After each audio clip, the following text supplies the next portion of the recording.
Good morning, everybody. This is Brandon Adams, the host of DawgNation Daily, the daily podcast for Georgia Bulldogs fans, presented by Marco's Pizza. I'm glad you're here. We're going to have fun today. Our buddy Mike Griffith is going to be with us. Some of y'all have sent me this video from Florida working out. It's insane. We'll have to show it to you later on. Many of you have talked about that. We're going to actually have a lot of fun here today, getting excited about the start of practice. We're glad you're with us as it all gets going as DawgNation Daily, presented by Marco's Pizza, begins right now. From DawgNation.com, this is DawgNation Daily, the daily podcast for Georgia Bulldogs fans, presented by Marco's Pizza. Here's your host, Brandon Adams. I think that today is going to be a very good day on our program, and the reason why I think that is, I'm actually going to make a series of what I think of pretty big announcements. Some may be a little bit bigger than others, but a lot of announcements on today's program. Normally when I have new news to break, I sort of try to space it out over the course of time, but I figured why not? Let's go ahead and dump a bunch of new stuff into the program here today. I've got a lot of fun things I want to be telling you about here over the course of our time together, so stick with us here for the full program on that. Before we get to any of that, though, let me start the show off this way. You know, I think of myself as a person with fairly thick skin. I don't get too riled up too easily. If somebody says something to me on Twitter about me, some sort of personal thing or whatever, or some other social medium, for the most part, it doesn't really bother me. You know, if somebody says something about Georgia, opposing fans, you might imagine I hear from a lot of opposing fans, folks who cheer for other SEC teams or other college football teams. They take the occasional jab at Georgia. For the most part, that stuff sort of goes in one ear and out the other. It doesn't really bother me all that much.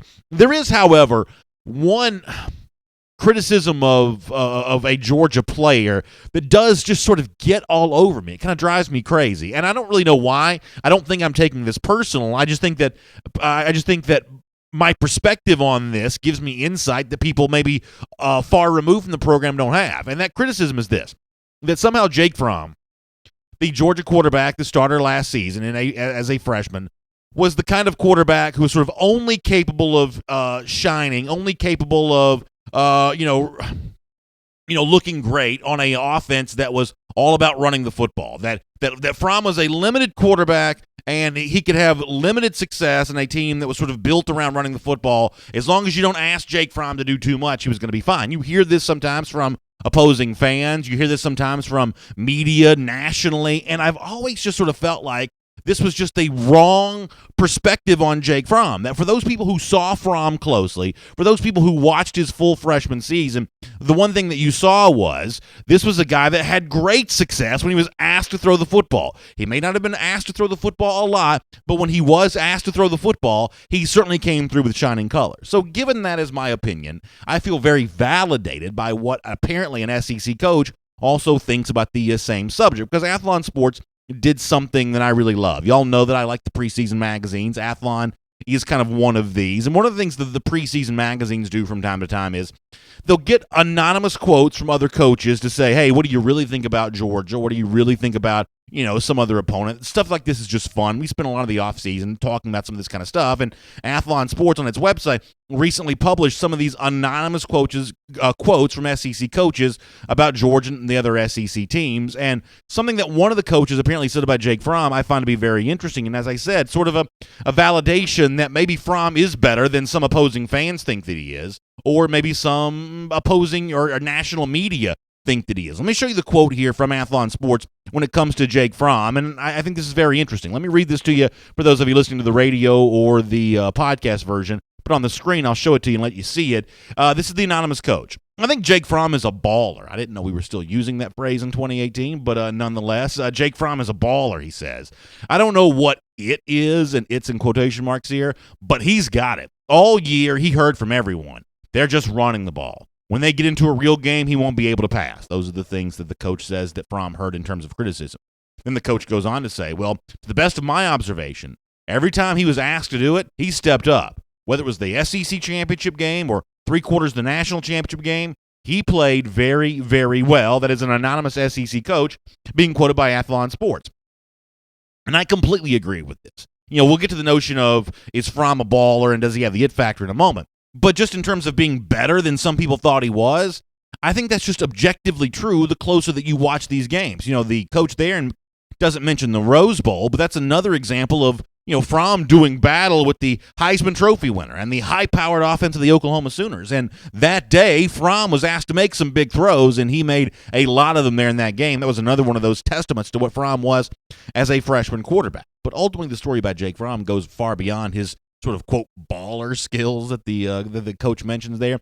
It is a bit about the it factor. It is a bit about that leadership quotient. And what this anonymous SEC coach thinks that he noticed about Jake Fromm, other people have apparently noticed as well. Take Bruce Arians, for instance, the former Arizona Cardinals head coach, who's a friend of Kirby Smart's and who had visited Georgia practice back during the spring. And when Arians spoke at his own golf tournament earlier this summer, apparently that impression or that visit that he took to Georgia, Jake Fromm made a big-time impression on him there that day. Here is Bruce Arians, the former Cardinals coach, talking about the it factor that Jake Fromm supposedly has. Take a listen to this. I'm amazed at Jake, his command of the team, not just on the field. When I was sitting in a team meeting room, he walked in, you could tell it was his team at such a young age. And the young quarterback is just an unbelievable athlete. And there are no worries about quarterback position at the University of Georgia for a long time.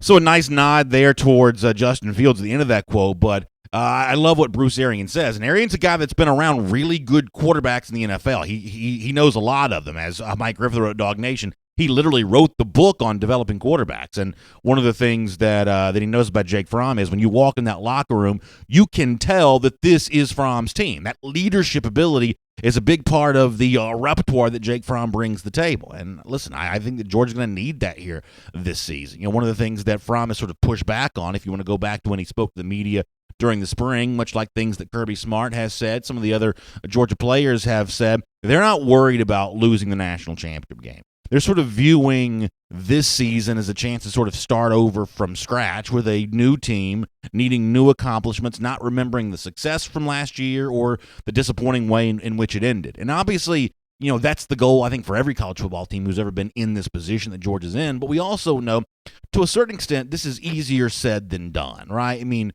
for a lot of these guys, they're getting more pats on the back than they've ever gotten before. And for a lot of these guys, that fear of, hey, almost winning the national championship, being this close to a goal like that, does that do something to you mentally? Well, Georgia's trying to sort of push all of that aside, the good and the bad, trying to push all of that aside, keep all of that at bay. And it does take a quarterback with the it factor. It does take a quarterback who has clear command of the locker room, I think, to sort of help get that done. And Fromm, in his own words, says that he does view this season as the kind of season in which they're not thinking about last year at all, but starting over from scratch with their very first goal, which, according to Jake Fromm, is winning the division. Here is Jake Fromm. At the end of the day, we come in and we want to compete and we want to be the best we can be. It starts with ourselves, and then we want to dominate everybody in the East. At the end of the day, we're competing with ourselves, and it kind of starts in-house, trying to get better every day.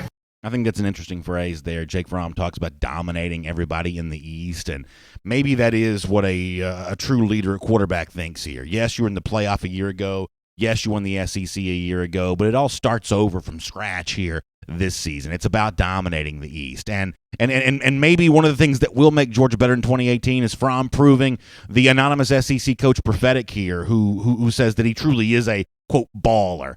I do think that Georgia's going to throw the ball a good bit more this season. I do think it gives Jake Fromm a chance to show off his skill set here a bit more. But it's those leadership abilities that Fromm has that Georgia's going to lean heavily on here as well. I will tell you that here at DawgNation.com, we're getting ready to unveil our brand new video series previewing the upcoming season. And we had some meetings about what we wanted that to be, what we wanted that to look like. Last year we did Own the East, and Georgia's own credit union is coming back to a team up with us on that again. And I was adamant about this series again this year needs to be Own the East again. Even though Georgia may go on to win the SEC once again in 2018. It may go on to be back in the college football playoff once again in 2018. I think that Jake Fromm's message there is important for, not just the coaches and players to think about, but for the fans to think about here as well. It does all start over from scratch here in 2018. And the myth that Jake Fromm is just a quarterback on a team that runs the football. Obviously, he's going to confound those expectations a bit this season. At least that's what UJ fans hope for. And they also hope that his leadership ability, his ability to kind of command and control that huddle in that locker room, takes Georgia back on the same path it was on in 2017, starting with winning the division, moving on to winning the SEC championship, and maybe back in the college football playoff by the end of the year as well. My name is Brandon Adams. This is DawgNation Daily, the daily podcast for Georgia Bulldogs fans. We're presented by Marco's Pizza. We are glad you were with us, no matter how you get to us today, live on video at 10 a.m., DawgNation Facebook, DawgNation YouTube, and the DawgNation Twitter feed. We're also on the radio for you at noon on Athens Sports Radio 960 The Ref, and in podcast form, pretty much wherever podcasts will be found, whether it be the Apple Podcast Player or the Google Podcast Player there on the Android devices, SoundCloud, the world-famous DawgNation.com. We're just glad you have found DawgNation Daily here today, and we're really thankful to Marco's Pizza for making all of this possible. Right now, Marco's invites you to get into your game plan with a little Marco's Pizza with dough made fresh and an original sauce recipe and 3 signature cheeses. Every Marco's Pizza is made primo. Every store, every day, the Italian way. You can order yours today from Marcos.com. We're going to have Mike Griffith here coming up in just a moment. Also coming up in a couple of minutes here, I told you that I have a couple pretty significant announcements to make on the program today. I'm going to share a lot of really fun details on those, and as I suggested a moment ago as well, make sure you're paying attention to that Own the East video series returning here to DawgNation.com, brought to you by our friends at Georgia's Own Credit Union. A really great way to preview the upcoming season, and Jake Fromm's word's important here. We want to dominate our East Division opponents, and then we'll worry about Alabama, and then we'll worry about whatever comes next. That's an interesting idea and perspective from Jake Fromm there, and I guess we'll adopt that same mindset around DawgNation here as well. So check out the Own the East video series, courtesy of Georgia's Own Credit Union, coming very soon here to DawgNation.com. Speaking of video, by the way, for those of you watching, I want to give you a little taste of a pretty cool video that Kirby Smart tweeted out recently. And we know that recruiting for Georgia never stops. And if you're listening to the show, obviously you won't be able to see the video, but you're going to be able to hear this, and you'll be able to hear a lot of great former UGA players now in the NFL. And, you know, I just think that, you know, Georgia's got a pretty cool legacy right now of former dogs in the pros, many of them having great success, many of them rookies on the verge potentially of great success. And you've got to imagine that future recruits to this program are paying very close attention to that, and they want to travel on that same path here. And this video put together by Georgia, if you're a UGA fan, you're going to love it because it's great memories of great guys who did very big things in a Georgia uniform. But you also know this probably also works for recruiting as well. Take a look at a really cool video, or if you're listening, listen in on this great sales pitch from some former Georgia players to recruits about how much Georgia has meant to them. What's up, Dog fam? Nick Chubb here. Jordan Jenkins. Alec Ogletree here. I'm Isaiah Wynn. Chris Conley. Malcolm Mitchell. It's David Andrews here. Reggie Davis. It's Matthew Stafford. It's Sonny Michel with the New England Patriots. The New York Jets. The Atlanta Falcons. The New York Giants. Currently with the Cleveland Browns, and I spent 4 years at Georgia. It was definitely the best time of my life. Had some opportunity to play in some of the biggest games of my life in front of the best crowd I've ever played in front of. It's something else, man. It puts fear in people's hearts. I played in a lot of stadiums, played in 2 Super Bowls. But one of the most electrifying feelings is suiting up and playing between the hedges. Not only represent the university, but you represent your family and everyone that came before you and that will come after you. Is there a reason why you're wearing red and black? Because I'm a dog. Born a dog, I'm a die dog. I visited many schools, and there's nothing like Athens, Georgia. Oh man, you know, we're the best at what we do. It's a special time, it's a special moment. I always tell people choosing to go to the University of Georgia is one of the best decisions I have ever made. Once you're a Bulldog for life. Lastly, go Dogs. Go Dogs. Go Dogs. Go Dogs. Go Dogs. Go Dogs. Go Dogs. Yeah, listen, I thought that was really well done, and I would imagine that really works on recruits here. And for those of us that, you know, remember Thomas Davis, or you remember the guys from last season that had great success in a Georgia uniform and moved on to the NFL, there's just a lot of really fun stuff to remember about that. I couldn't help but notice Nick Chubb also said he currently plays the Cleveland Browns. I don't know if that means he's already thinking about playing somewhere else or what. But that was really good stuff there from Kirby Smart on Twitter, and a great message to future UGA recruits. All right, we got Mike Griffith coming up in a moment. Before that, let me tell you about a couple things we have coming up here at a DawgNation that I am really excited about. First of all, one of the things that many of you have been asking is, hey, when are we going to get back to doing some Before the Hedges recruiting talk again? That's the recruiting show that Jeff Sintel has been a part of. Well, I've got great news for you. It is coming back a week from today. Brand new time, bigger and better than it's ever been before. I'm thrilled to be a part of that. I'm teaming up with Jeff Sintel. We're going to do Before the Hedges, presented by Kroger, starting this upcoming Wednesday. That's a week from today at 3 p.m. Eastern Time right here in our DawgNation World Headquarters studio. So Jeff and I doing Before the Hedges, and we're going to be doing it every single week, all year long, recruiting talk with Jeff Sintel before the Hedges returns. I'm looking forward to being a part of that. 3 p.m. on Wednesdays. You're going to want to mark that time and that day down. Circle that on your calendar. That's going to become the time to remember for UGA Recruiting Talk Before the Hedges every Wednesday at 3 p.m. right here from our DawgNation studios. Really, really excited about being with Jeff Sintel for that. Also excited about being with Jeff and you for a big event we have coming up here now in a few weeks. This is something I'm going to tell you a lot about in the days ahead, but I want you to go ahead and mark your calendar down. Coming up later on the month of August, we still haven't quite 1,000% sort of zeroed in on the specific day, but we are going to be at the brand new Kroger in Cumming. It's 5550 Bethelview Road for our DawgNation season kickoff. It's going to be Jeff and me and a lot of fun and surprise there that night. You never know what all's going to go down. We did one of these last year and done really the last couple of years. It's been great. This year, many of you have been saying, when are you guys going to get up north and come see us up 400? Well, we are going to do that coming up later on in the month of August. 5550 Bethelview Road in Cumming for our DawgNation season kickoff. We're going to tell you all about that a lot in the days ahead, and we want you to make plans to be there. It is a really fun way to start off the 2018 season. We can't wait to do that with you. So we'll talk more about that kind of stuff in the days ahead. For now, let me say it's great to have you with us here on DawgNation Daily, presented by Marco's Pizza, and hope you enjoy Mike Griffith right now.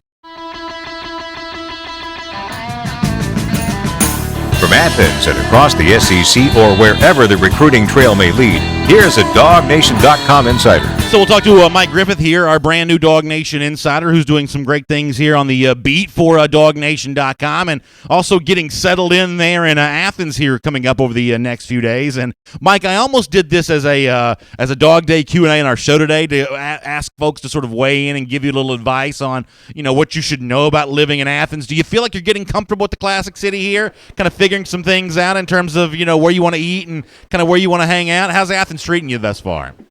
Well, I've only had a few visits, Brandon. I'm actually driving down right now with my car loaded. I've been, as you know, I've been commuting the whole month back and forth, and now it's real. I mean, I'm actually driving out of my old Knoxville neighborhood, and I think it's so appropriate that this is how I exit Knoxville, doing your show and talking with Georgia fans.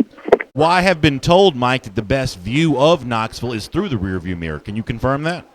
Wow, that's pretty harsh, Brandon. I don't know. I'll tell you what, apparently John Emery's father thought so because he transferred from Tennessee to Nicholls State, and now his son, a five-star running back from Louisiana, he was a part of that three-dog night recruiting weekend. Whoa, did you coin that phrase, the three-dog night recruiting weekend? Is that yours? Is that yours?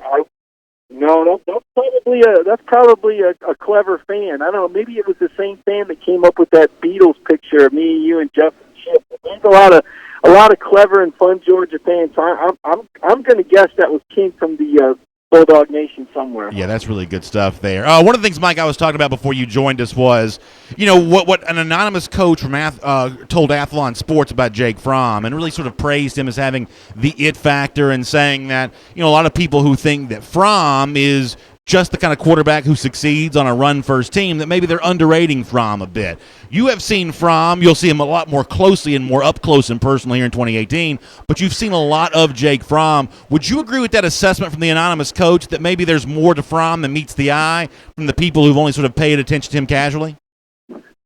I don't know. I mean, did that come from an Alabama coach? Because it's pretty clear that's all Jalen Hurts could do. I think he embarrassed, all the people that voted for him as SEC Offensive Player of the Year over Josh Dobbs, because the minute somebody stopped the Alabama run, that guy turned into a pumpkin at the Mercedes-Benz Stadium. No, I think Jake Fromm can do more than just hand off. I mean, I'll say this. I mean, he's not Cam Newton back there. He's not running around, but he does have decent mobility. He makes good decisions. He makes fast decisions.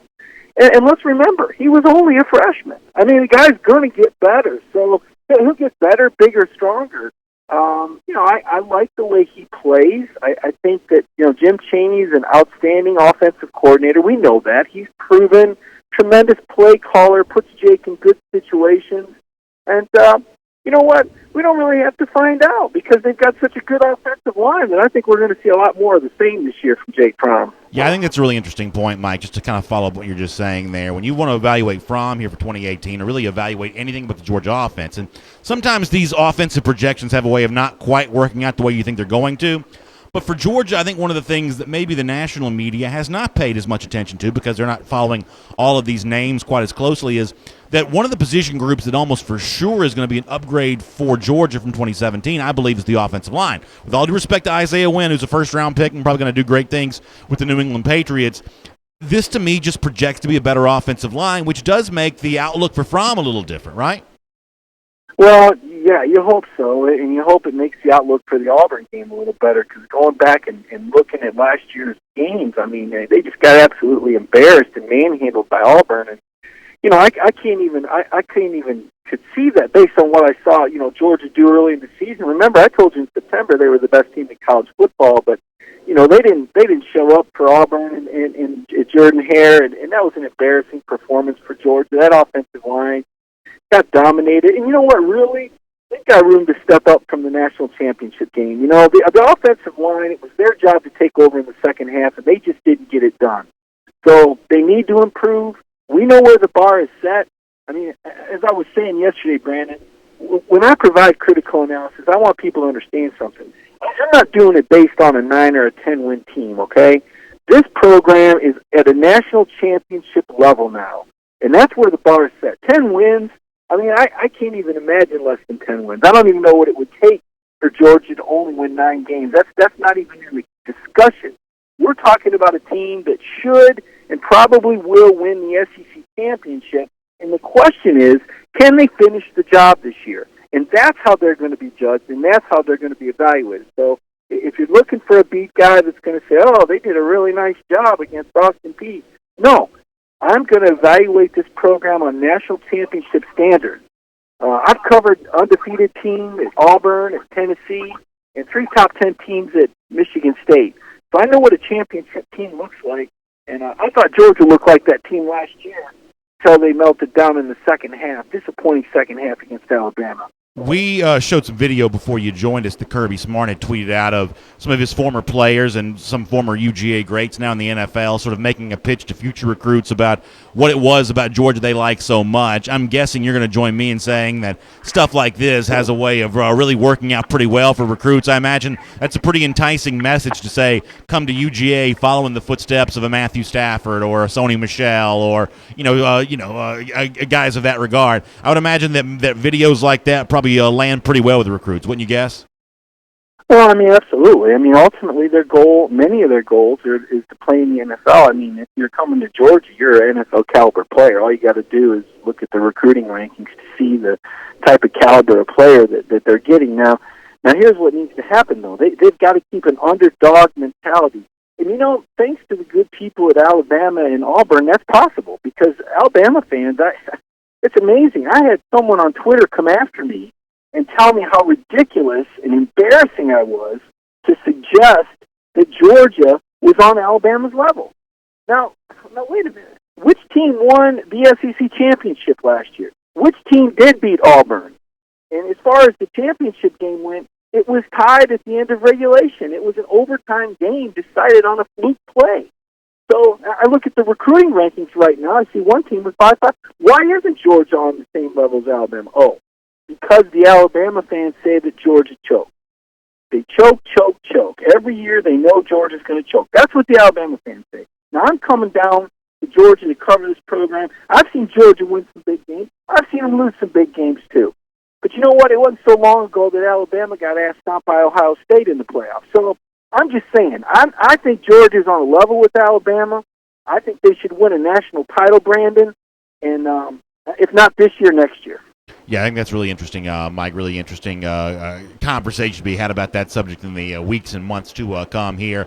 You mentioned the success that Georgia enjoyed recruiting this past weekend, and it seems like a lot of that is sort of attributed to the fact they made such a big show out of unveiling this new West End Zone facility for the recruits that are on hand, the brand new locker room and the new recruiting facility. What do you make of this building seemingly generating so much attention and I I guess, enthusiasm on the part of recruits. This is a pretty good sell job by Georgia. At least it would appear to be that way. Well, I'll be honest with you. It just brings them up to speed with everybody else. They've been doing it without it. It's not. It didn't. This doesn't put.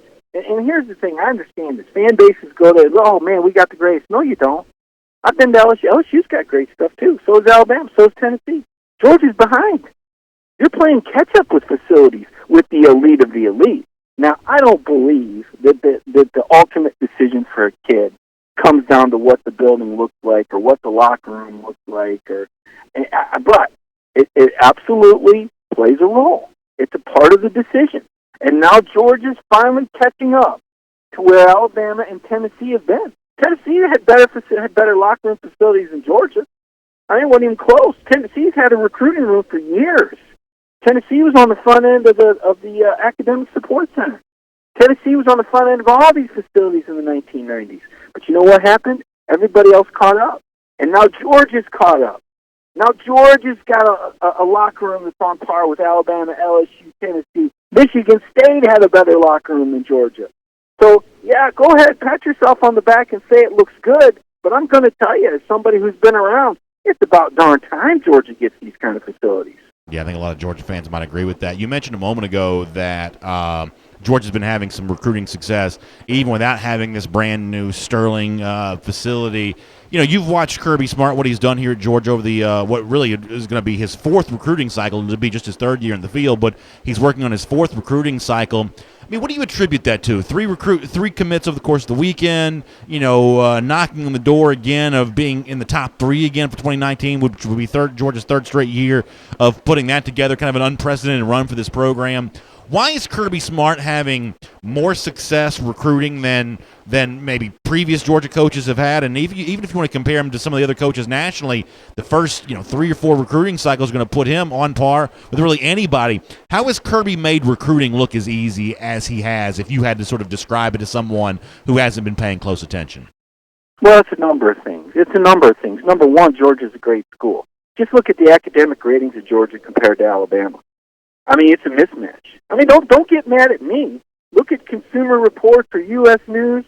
Georgia's school is better than Alabama's. A Georgia degree carries more weight than an Alabama. So, number one, if a kid's really interested in education, all he's got to do is compare the University of Georgia to other schools in the Southeastern Conference. Now, Vanderbilt might get you, but you ain't going to find many other schools in the SEC that can match what Georgia does academically.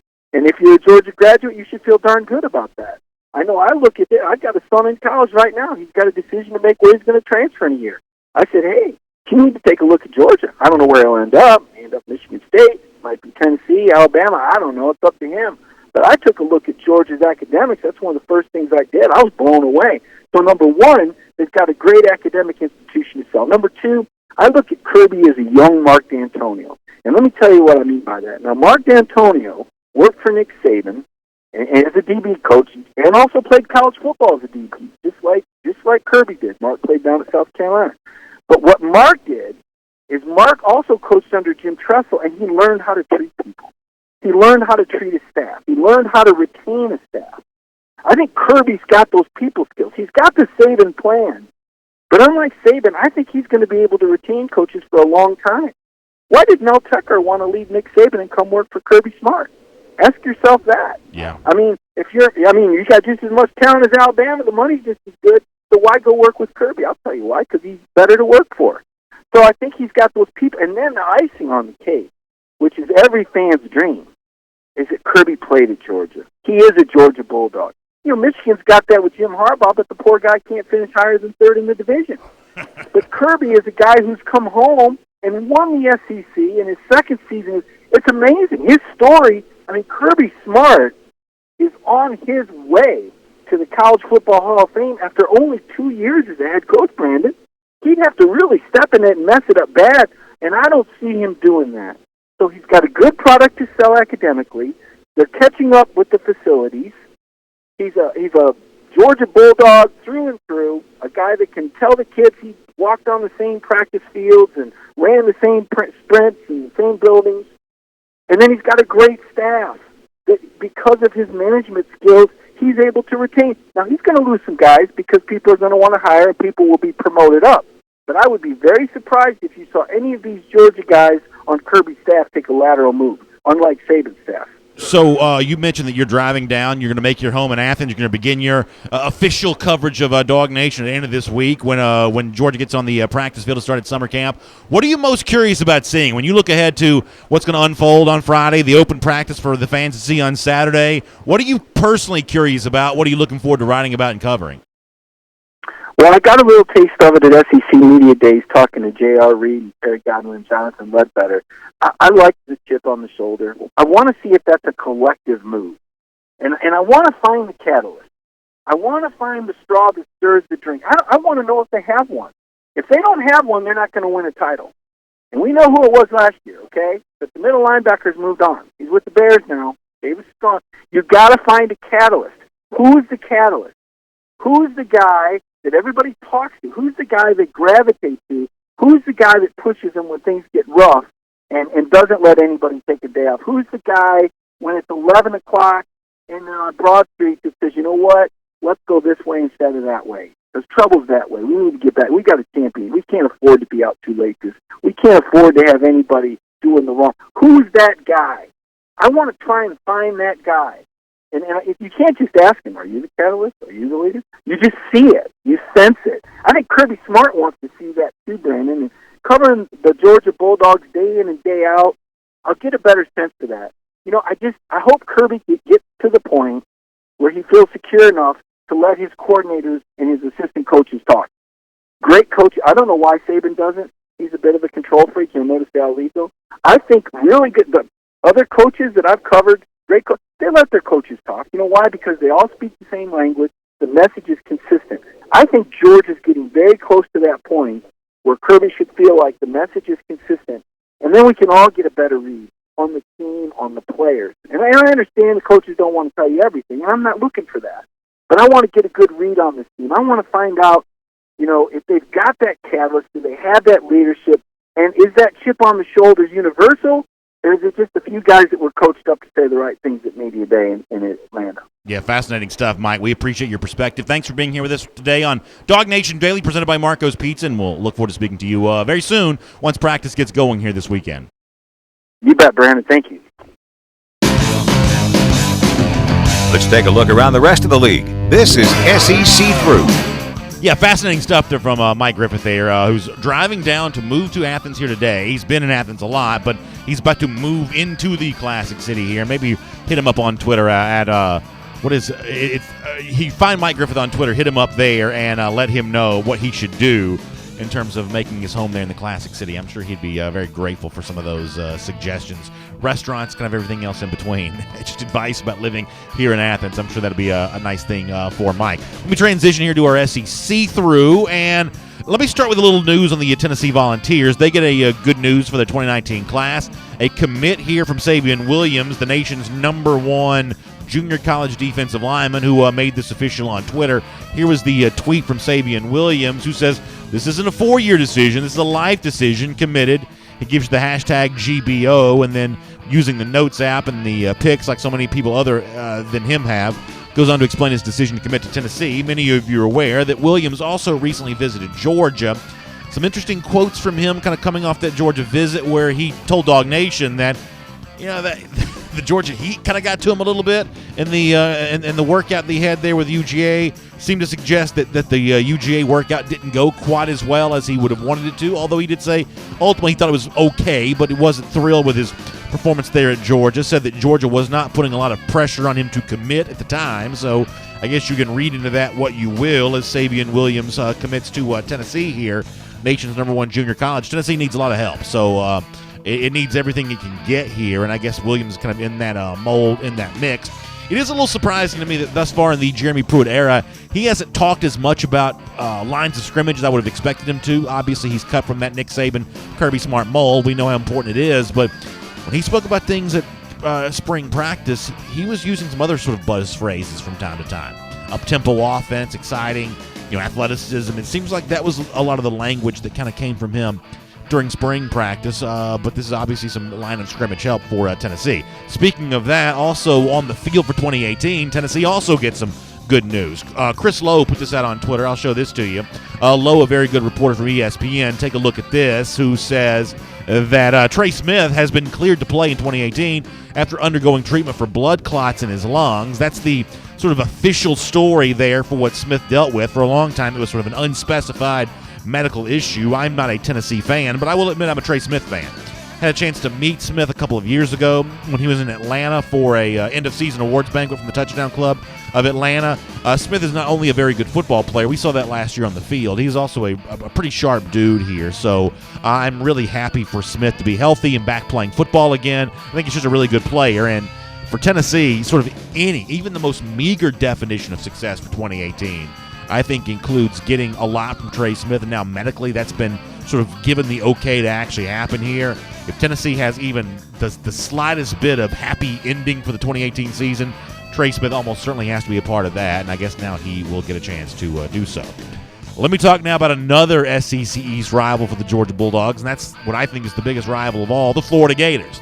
And when so many of you send me the same video, I think it's appropriate for me to show a little bit of this on our program here. Now, obviously, if you're listening on the radio or in the podcast, I'm always aware of the fact that you can't see this stuff, so I'll do my part to describe this as best I can. In fact, let me show you some of this video.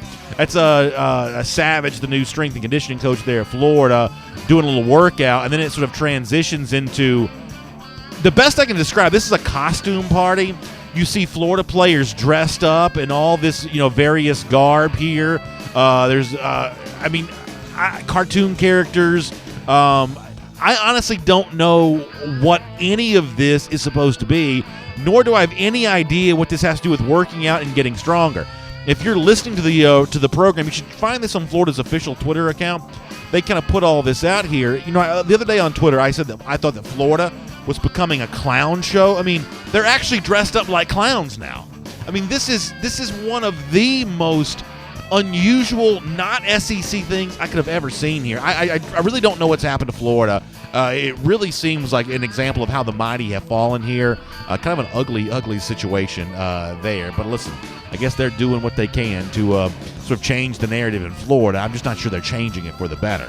Speaking of narratives, there is one growing around LSU coach Ed Orgeron. I mentioned this on our program yesterday, the notion that Orgeron might be on the hot seat and how that changes the calculus for that LSU trip that Georgia's going to make coming up in October. Another example of some trouble here for Ed Orgeron, at least based on some of the betting markets and some of the punditry. Somebody put this out on Twitter that according to one online sports book, and I'll show this to you, that Orgeron has the highest odds of being fired of anybody in college football. SportsBettingDime.com is the source here, so do with that what you will. Ed Orgeron 7-1 to be fired in 2018. That puts him ahead of David Beatty from Kansas, Brad Lambert from Charlotte, who I've never heard of, Bob Davie, the former Notre Dame coach at New Mexico, and Everett Withers at Texas State. So that's how bad Ed Orgeron is right now. I don't buy this. I don't believe that Orgeron's going to get fired in 2018. I don't think LSU is going to be bad enough for that to happen.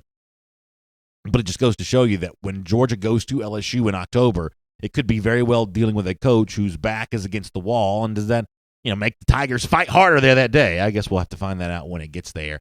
One more thing I want to show you here for our SEC through, and this is not necessarily all that important, but I did think it was interesting. I started the show by quoting anonymous SEC coach who talked to Athlon Sports about Georgia's Jake Fromm.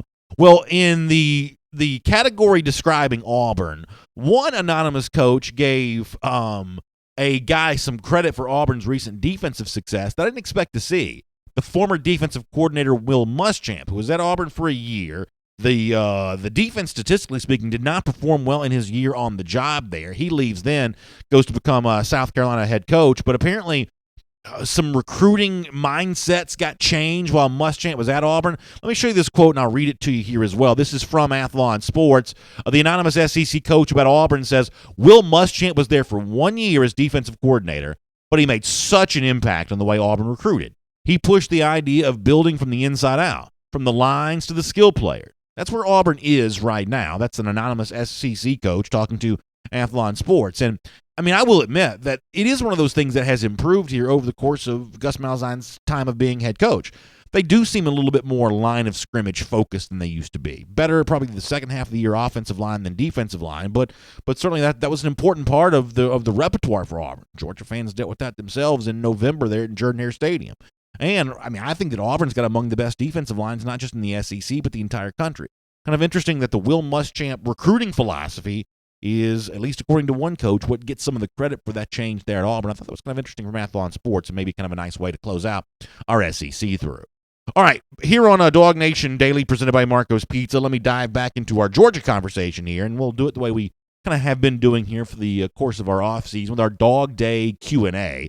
A chance for you to sort of weigh in on some of the subject matter from today's program. And I do want to kind of call back to the video that we showed at the beginning of the show, or near the beginning of the show, with Nick Chubb and Thomas Davis and Sony Michel and Boss Andrews and Malcolm Mitchell, a lot of the guys that were talking about their time at Georgia, what it meant to them, and kind of gets me thinking about the other dogs in the NFL and who your personal favorite is, either who you like watching on Sunday, who you still root for. Many of you have said you might start rooting for the Patriots, as hard as that is to believe a little bit, because they now have so many former Georgia players in their roster. So look at the current landscape of former dogs in the NFL. Who is your favorite? We'll let you weigh in on that as a part of our Dog Day Q&A here today, and we'll look forward to getting some conversation on some of that. But by the way, going back to the SEC through for a moment ago, Osei Bosch Shadrick in our YouTube comment section said that he doesn't think Orgeron can lose his job this year. I sort of agree with Osei on that. I think that Orgeron at some point in time has got to recruit better, and he's got to perform better on the field. I don't think that's the kind of thing, though, that puts him in jeopardy for 2018, because I think, I don't know that Joe Oliva, the LSU athletic director, is in much better shape than Ed Orgeron might be. And I just think that to break up continuity again at LSU so quickly after Les Miles was jettisoned from that program, I think that could be a real big setback for LSU. Their best hope right now might be that Orgeron turns it around, because having to go and buy out another coach and hire a new coach, that might be a pretty difficult thing to do. James Crump, by the way, on our subject of our Dog Day Q&A says, I will never root for the Patriots, even with all the Georgia players in the roster. So James says, I'm not buying into the good feelings about the Pats just because of who they drafted this year. And I would imagine that while there are some Georgia fans who sort of forgive New England for some of its transgressions in the past, there's some other UGA fans who don't necessarily feel that way, given the fact that the Patriots are sort of a hated villain in the NFL. And I guess now there's even some chance they're looking to trade Malcolm Mitchell, so maybe one less Pat coming up at UGA here pretty soon. Willie Gray Jr. mentions his favorite former dog is A.J. Green. And, yeah, I do find myself kind of feeling a little bit the same way about kind of gravitating towards some of the highlight show guys. You know, A.J. Green puts a great collection of highlights together. Todd Gurley, much the same way. You know, these guys that just fill the highlights up, you know, those are fun guys for me, and sort of a fun way to answer this question. We'll keep taking more of your comments on video here live in just a moment. If you're listening to the show, though, on radio or podcast, I'd love to have you reach out to me to answer the Dog Day Q&A via my Twitter feed at DawgNation Daily. All right, so for now, we'll get ready to close our program. And if you're watching us on video, we're showing the Florida video again here. I don't know why they thought this was a good idea. Sort of a costume party workout session. Now, I'm sure if you're a Florida fan, you probably think there's a really good reason for this. And if you're a Florida fan, you probably have your own spin on this as being really, really fun. But sometimes it seems like Florida lately has been having too much fun and not getting down to business and getting serious. I don't quite know what to make of this yet, but I think it's Georgia fans, at least based on the ones that have reached out to me on Twitter at DawgNation Daily, feel pretty good about where their favorite team is in relationship to its biggest rival, the Florida Gators.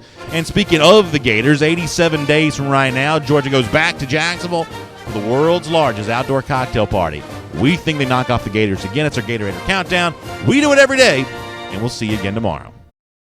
And for those of you with us on video, we'll look forward to talking to you right now. You can kind of weigh in on anything you want to, whether it be that weird Florida video. And I got sent that a lot yesterday, so it was clearly something that some of y'all were already having a good time with and assuming I'd enjoy, and yeah, I kind of did. So you can talk about that. We can talk about your Dog Day Q&A answer. We can do the Jake Fromm stuff off the top of the show here a bit as well, kind of anything you want to see. Dustin Goodwin says that he was disappointed about the Florida video because you don't see any jean shorts in the video. I think, Dustin, the issue with that is a costume is sort of different than your normal attire. So I think that they, once they took these costumes off, they probably put the jean shorts back on. Maybe that's what it was. Zach Smith says, man, how the Gators have fallen. They are the laughingstock of the East right now. And, when I say stuff like that, Zach, about, the Gators have fallen, and it's weird how far they've fallen. I hear from a lot of Florida fans. In fact, we have Florida fans that watch the show here, too.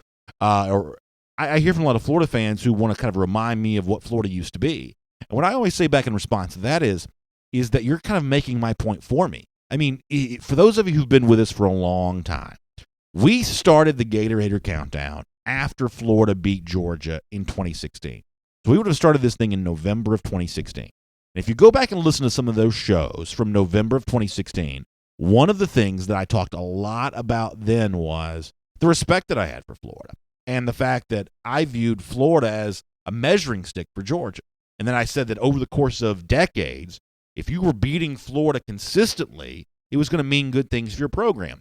Compare that to Georgia Tech for a moment, who you could beat Georgia Tech for 50 consecutive years. I'm not sure you get anything for that.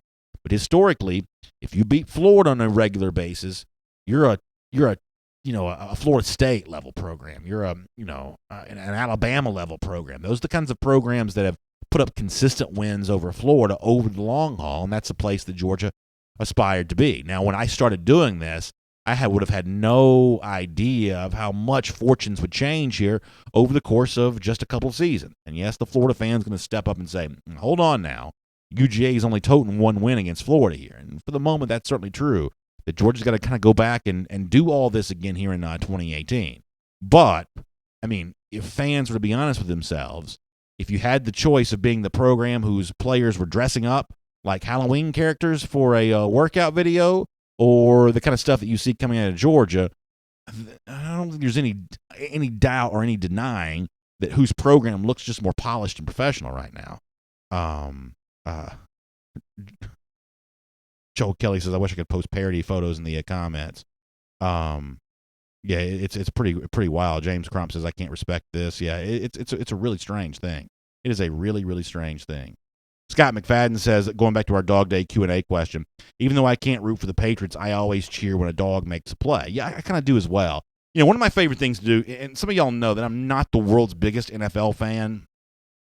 I'm just not. But if I can get home and be in front of a TV around 3 p.m., I do love that final hour of 1 o'clock games on the Red Zone channel, right? If you could ever get settled, and I've got 2 young kids and a wife, and I'm working all day on Saturday, so sometimes I just can't even get in front of a TV on Sunday afternoon. But if it's ever one of those things where all like the stars align perfectly, and we can sit in front of the couch and turn that TV on, I love to watch that flurry of 1 o'clock games kind of come to a close from like 3 p.m. till about 4:15. You get this nice window of sometimes 5 or 6 pretty exciting finishes. And I do love it when you see a big Todd Gurley run. Now, a lot of times he's playing in the afternoon game, but you see a Todd Gurley run or a Matthew Stafford throw or an A.J. Green catch. I will admit that I still perk up a little bit, and I still enjoy seeing a lot of that kind of stuff, and you enjoy seeing some of those great collection of highlights there. So I'm very much like you on some of that kind of stuff. Melinda Moe says about the Florida video we just saw, could you ever imagine Kirby allowing his players to dress up? Yeah, I mean, listen, if they were to have a Halloween party in their private time, I got no problem with that. And I don't have any problem with Florida dressing up necessarily either. It's sort of the commingling of the workout regimen and the dress up here that doesn't quite seem to make sense to me a little bit. It's pretty unusual stuff. Shane Guy says about Florida, not the program it used to be. Kirby may put a streak together against them Gators, and Georgia needs to. Shane, I think you're right. It may be on the verge of happening, but it's something that Georgia really needs to do here. Kevin Blackman says, does Florida have a daily podcast so I can troll? I don't know about that. Stacy Goebel says it's embarrassing. Yeah, a little bit. Joe Brummel says it looks like an LMFAO music video, complete joke. Yeah. The other thing, like those masks, is that the Jabberwockies? Is that what that is? I vaguely remember them being with Shaq at a NBA All-Star game a few years ago. That's a very dated reference and probably a lot of incorrect facts, but that's sort of my vague reference to some of those masks. Brad Christian, by the way, a big fan of Mike Griffith. He enjoyed having Mike Griffith on the DawgNation team, and Brad, I would second that as well. Brad also says that he's not a big NFL fan, but he always cheers for his dogs. Yeah, I like all that kind of stuff too. Brian Kephart says about the Florida video. He says, "Why is everyone freaking out about Florida? It's just their game film. That's what I see when I watch them play." That's pretty funny from Brian there. Mike Toomer says, "Let Florida be Florida. We owe them big time for the next decade plus." You're right about that, Mike. And this is one of those moments where, friends and family have to be honest with each other a little bit. And for those of us who are kind of in the DawgNation family here together, we do have to be honest about one thing. That 42-7, as good as it feels, it's going to take a lot of 42-7s to get back to even with where Florida has been, and that's one of the reasons why I keep pounding that drum of, good dog fans of Gatorator, good dog fans of Gatorator. One of the ugliest things for Georgia over the last couple of decades is how Florida had kind of turned that thing sideways down there in Jacksonville. And Georgia's got a lot of work to do. Now, I feel very confident it's on its way to happening. I really do. But there's a lot to be done to sort of get to that point here. So we got to be honest about that for sure. Nick Mason says Florida simply doesn't have the talent that matches up with UGA's. Mullen won't right the ship for the next few years. Nick, I sort of agree with that. I think the same thing's true about Tennessee here. I think that Georgia right now is in a really strong position when it comes to how it compares to the SEC East. And you've got to do something with that. As I said during the regular podcast a moment ago, we had our sort of meetings about, our preseason, video preview and kind of what we wanted that to look like. And I was adamant about the fact that, I wanted to go back with our friends from Georgia's own credit union and own the East again.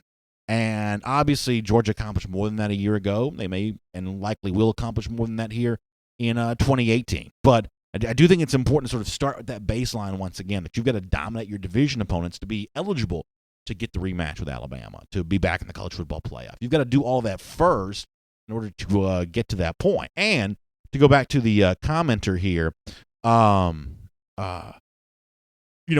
given the fact that Georgia's got a talent advantage over its East rivals here and its other Eastern Division opponents, you need to utilize that to focus in even more on the games that are tougher to win. The two toughest games on Georgia's schedule are not division opponents. It's at LSU. It's the home game versus Auburn. Hopefully, you're healthier and a little more rested and just a little more focused because you haven't been challenged in your division games. One of the things I think that catches up with college football teams sometimes is, especially in the SEC, you've got to keep rising back up to the same level week after week after week, and sustaining that level of effort over the course of 12 games is virtually impossible.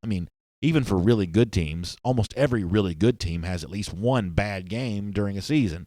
Now, sometimes it may be a close win. It doesn't always have to be a loss, but virtually no one plays a great game 13 times. I guess the closest example that I can think of recently is, if y'all remember that Florida State team from 2013, they just about played a perfect season. A high-level game every single week. But even they, I think, had the one sort of near trip up at Boston College or something like that. For the most part, everyone's going to have a bad game. But if you can win your division games easier, it makes it a little easier to get up for the really tough opponents. And that's, I think, an advantage that Georgia ought to be able to enjoy here this season, and let's see if they can truly take advantage of it. Tyson Kiefer says, how about destroy the East? Yeah, that was a pretty good that's a pretty good idea, Tyson. I like that as well. And maybe at some point in time we'll do like we did last year. You may remember this, where we changed at least for one day from own the East to sweep the East. We may bring the sweep the East back here at some point in time here as well. Also,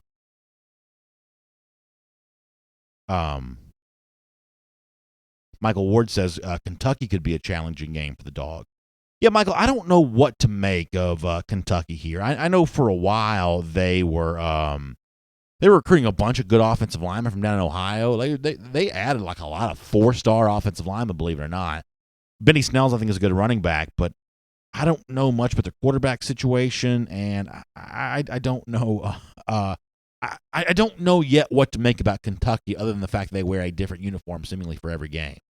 Chris Branham says, eat the East. I kind of like that, Chris. That's pretty funny. I like that. George Hafner says, Is that the former Georgia offensive coordinator, George Hafner? We need to spank every team in the East with an extra pop to the Gators. I think that's probably true. Absolutely.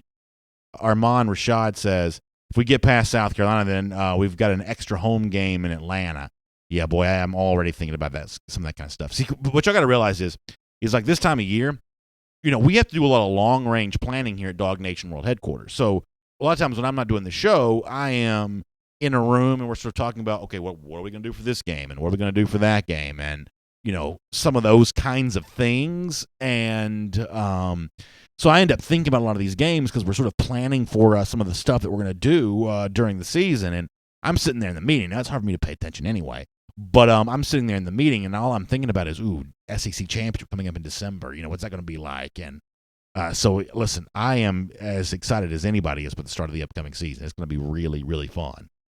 Alan Verbanchik says about Missouri that Missouri has no defense. Alan, I would kind of agree with that. I also think that Missouri, even with Drew Lock, is probably not going to be offensively as strong as some people think. I just don't trust Derek Dooley as a play caller. I've said before that anyone good enough to call plays at the SEC level is already calling plays somewhere. The fact that Dooley was only a wide receivers coach with the Dallas Cowboys, I don't think speaks very well of his coaching acumen necessarily, although some of those Tennessee teams were not bad offensively. I will certainly admit that. But I think that this is probably not a hire destined to work out very well here. And I would also say here that it was kind of interesting that if you go back and look at the ESPN FPI data, some of you care about the advanced stats, some of you don't. I totally get that. But for those of you that do, when they sort of gave the percentage chance of Georgia winning some of these games, it was kind of interesting to look at Missouri as Georgia's third toughest game. Now, Georgia had still nearly an 80% chance of winning, and according to the ESPN FPI data, but it was actually Georgia's third toughest game behind the Auburn and the LSU game. I forget which one they had as the toughest, but it was Auburn, LSU in some order. Then Missouri is the third toughest game. So kind of an interesting perspective on that. Ernie Felt says, this is on Facebook, living in Tennessee, Pruitt's not a people person. Better be a hell of a coach. Some boosters already don't like him. I can't confirm nor deny that, but, the notion of Pruitt being a people person, there are certainly plenty of people to go along with the commenter here from the Athens area who would dispute that as well. So I think that's a very interesting point. And listen, I think the commenter is right in that virtually every brand new coach has to prove the sort of people person skills when you become a SEC coach. I think in the business world they call these soft skills. You've got your hard skills, which are just having the coaching knowledge to kind of go out and get the job done. Can you manage a program? Can you navigate the X's and O's? Those are the hard skills for a coach. But there are also the soft skills of how do you massage boosters' egos? How do you make them feel really important for the money they give? How do you make recruits' families feel very comfortable? Ultimately, this is still a relationship business. And as much fun as the video we showed earlier of Georgia NFL guys saying, hey, come to Athens, you'll love it. The truth is, it's mama believing that Kirby Smart's going to take care of her young man, that ultimately makes the recruiting stuff work. It makes the recruiting stuff happen here. That's ultimately how that actually plays out. And that is the kind of thing that you got to be a people person to pull off. And so Kirby Smart passed that test with the flying colors a couple of years ago, and now Jeremy Pruitt's in the place to do that here as well. Bobby Bryan says, and always love it when Bobby checks in the show, that we need DawgNation retaliation and Gator Hater t-shirts, please, BA. Yes. And by the way, we'll add to that some Own the East shirts returning back here again as well. The DawgNation retaliation t-shirts are coming. They are coming. Juan Alvarez reminding us something pretty important here, that Nick Chubb is going to be featured on Hard Knocks for HBO here this year. Wishes Trent Thompson was still there as well. But yeah, that show should be coming up here pretty soon. I mean, it's August 1st today, right? So this has got to be debuting within the next week or so. It'll be fun to watch Chubb there on that if they choose to profile him. Somebody also had a really good idea for us on the Facebook comment section. Who had this? I don't remember. Oh, yeah, Yarnell Kohler. This is a good idea. We talked about, some of the stuff for Eddie, and I said that once Jake Fromm's back fully healthy and throwing again, we'll take the cast off Eddie's hand. Somebody said we should get Eddie a broom in honor of sweeping the East here for 2018. I like that. I like that a lot. That's a really good idea. Back over here on YouTube for a moment. Jacob Mahaffey says, with the upcoming DawgNation event, is there a chance we can get our hands on those retaliation tees? yeah, we'll try to have some of those there. I'm also going to try to start giving those away before we get to that. The truth is it's been sort of a logistical nightmare to sort of plan some of this kind of stuff, but I am going to try to get some of that taken care of even before DawgNation retaliation for some of the people that don't live in Georgia. Cameron Merrill, to get back to a serious subject for a moment, says he hopes that Georgia can flip Chris Hinton from Michigan. Yeah, listen, I think that Hinton's going to be one of those high on the wish list type names here in terms of, guys you'd like to see Georgia kind of get involved with. And, right now there's nothing to make you necessarily think that's destined to happen, except you keep thinking back to Otis Reese from a year ago, who, was sort of not on Georgia's radar until he was. And Quay Walker a year ago, who was not really on Georgia's radar until he was. Cade Mays, very much that way. Is Hinton going to be one of these guys that one day we all just sort of stumble upon and say, oh, come to find out he was at Georgia, a million times and nobody realized. I think that's kind of an interesting thing to think about there. Joe Brummel says that Brett McMurphy's done some coverage on the former Ohio State assistant that Urban Meyer allegedly knew something about when it comes to his domestic violence issues. I have read a little bit about this. I guess McMurphy's got some new reporting on that. I'll have to check that out. Joe, thanks for sharing that. That's a tough thing for Meyer because, it kind of comes on the heels of apparently not knowing an awful lot of stuff going on with some of his Florida players, dating back to the time that he was at Florida here as well. So we'll see if this sticks to Meyer and see what the new allegations are in that regard. I'll look forward to checking that out. Josiah Hurt says, I'm sure you've talked about this ad nauseum, but any timeline on Demetrius Robertson's eligibility? So, Josiah, the only thing I can say is, and Marcus Thomas checking in from my hometown of Gainesville, Georgia. Marcus, thanks for checking in. The only thing I can say about Demetrius Robertson is that I don't know when this announcement is going to come. When it comes to the NCAA, they have had a very imprecise timeline in the past. I mean, for the negative, think about how long Ole Miss had to wait for its, what do you call it, like punishment to drop, basically. That hung over that program forever and ever. The NCAA was under no real seeming hurry to get any of that kind of stuff out. And, less high-profile situations, sometimes with transfers, it kind of works out the same way. I think with Demetrius Robertson, they're going to act a lot more swiftly, but as far as when it's going to come, I do not know. But I feel much, much more confident that Robertson gets some good news than I initially thought that I would, just based on some adjacent situations where the NCAA has granted some eligibility here recently, where according to the letter of the rule book, maybe they weren't supposed to.